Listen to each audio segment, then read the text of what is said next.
लेकिन सर अगर मैं की आहुति नहीं दे सकता, चाहते हैं जीवन में थोड़ा बहुत परिवर्तन हो जाए, तो क्या इस तरह भी चल जाएगा सर? तो फिर धर्म का, अगर मुझसे पूछें, धर्म का आसरा नहीं लेना चाहिए, उस झरोखे को छोड़ देना चाहिए। धर्म का आसरा का मतलब कि अपने भीतर ये एक एक स्थान छोड़ देना चाहिए कि कोई एक जगह है जहां संश्लेषण होता है।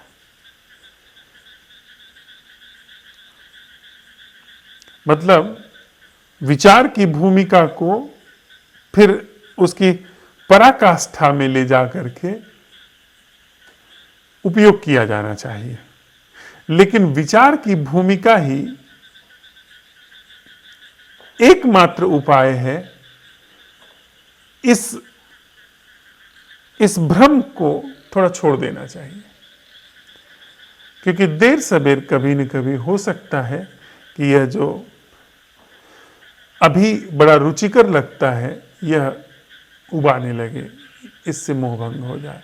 अगर आपने पूरी यह भी समझ लिया कि यह धर्म है, जैसे आप कह रहे हैं ना, आहुति देने की तैयारी नहीं है तो भी क्या कोई धर्म हो सकता है? तो भी क्या जिया जा सकता है? तो भी क्या इसका अन्वेषण हो सकता है? मुझसे पूछिए तो मैं कहूंगा कि फिर इधर न बढ़िए, अन्यथा हम इधर भी लीप देंगे, इस एक आयाम को भी लपेटे में ले लेंगे कि हम खूबसूरत हैं, जवान हैं, बुद्धिमान हैं, भाव प्रवण हैं और आध्यात्मिक भी हैं, धार्मिक भी हैं। यानी फिर कोई आयाम छूटा नहीं है जीवन का जिस पे हमारे चरण न पड़ गए हों। एक जगह छोड़ देनी चाहिए जिस पर हमारे चरण न पड़े हों। समझे बात? हाँ सर।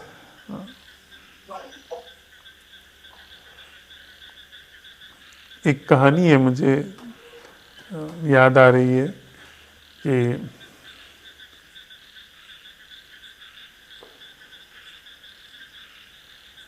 कई अर्थों में उसका मर्म निकाला जा सकता है। एक राजा था, उसका एक गुलाम था, बड़ा प्रिय था। राजा जब भी कुछ खाता पीता था तो पहले उसको खिलाता था। जैसे हम लोग कुकुर उकुर पालते हैं ना, तो कुछ भी खाने लगते हैं तो मुंह देखता है, तब सबसे पहले उसको खिला देते हैं। तो कभी कभी हम इंसान भी पालते हैं, प्रेम नहीं होता है पर इंसान पालते हैं, वो सारी भूमिकाएं ऐसे ही आती हैं। तो उसको लगता था कि वो बड़ा प्रेम करता है उससे, तो खुद के खाने के पहले खिला देता है। जो कपड़े पहनता है वही कपड़े उसे भी पहन आता है। कभी कभी ऐसा होता है ना कि आप मांस भले नहीं खाते हैं पर अपने घर में कुत्ते के लिए मांस लेकर के आते हैं। वो जरा दूसरे तरह से मांसाहार है, उसमें हम नहीं जानना चाहते हैं फिलहाल। तो एक जगह गए जंगल में, शिकार खेलते खेलते भटक गए। दोनों साथ में बचे थे, बाकी लोग पीछे छूट गए। बिल्कुल थके हारे, भूखे प्यासे एक पेड़ के नीचे रुके तो देखा कि उस पर फल लगे हुए हैं।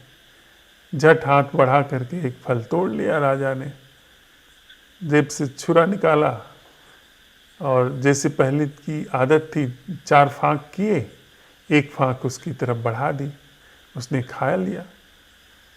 इसके बाद दूसरी फांक के लिए उसने हाथ फैला दिया, राजा ने वो भी दे दिया। इसके बाद तीसरी, अब यह तो ज़रा ज़्यादा बात हो गई कि भूखा तो मैं भी हूँ, आधा तुम खा भी लिए, अब इसमें से भी। पर जब वो मांग लिया तो इन्होंने दे दिया। उसके खाने के बाद वो चौथी के लिए भी हाथ, जो अंतिम फाक थी। तो राजा ने कहा, अरे भाई भूख मुझे भी लगी है, तुम ही सब खा लोगे? तो वो जिद करने लगा, नहीं नहीं आप इसे हमें ही दे दीजिए, आप मत खाइए, आप दूसरा आगे चल के किसी दूसरे पेड़ के नीचे फल खा लेंगे।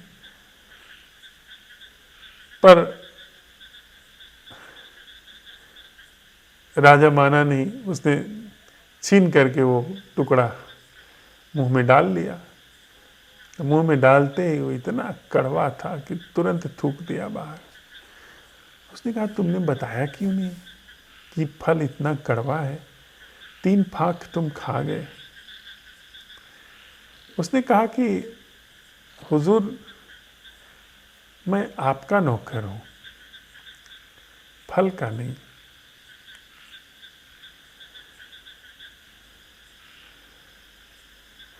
मैं आपका गुलाम हूं, आपके हाथ से जो मिलता है वो मीठा है मेरे लिए, मैं नहीं तय कर सकता हूं क्या है, और आपको कड़वा न लगे यही मेरी सारी चाहत थी।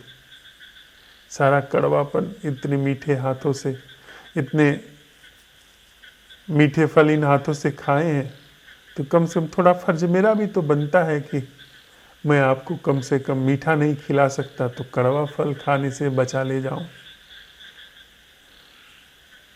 तो हम जब विश्लेषण करते हैं, यानी हम आप जब करते हैं, तो खुद को दोष मत दीजिए, क्योंकि यह विश्लेषण की संस्था, विचार बना ही है विश्लेषक को लाभ पहुंचाने के लिए, विश्लेषक की प्रभुता सिद्ध करने के लिए, वैधता सिद्ध करने के लिए, विश्लेषक का होना सिद्ध करने के लिए। हर व्यक्ति अंत में खुद को सही ठहरा देता है, खुद को गलत ठहराने में भी वो खुद को सही ठहराता है। जब कहता है कि मुझसे बड़ी गलती होती है, तो प्रकारांतर से वो कह रहा है कि मैं अपनी गलती तक स्वीकार कर लेता हूं। हमारी बनावट में यह संभव ही नहीं है कि हम मैं को लाभ न पहुंचाएं।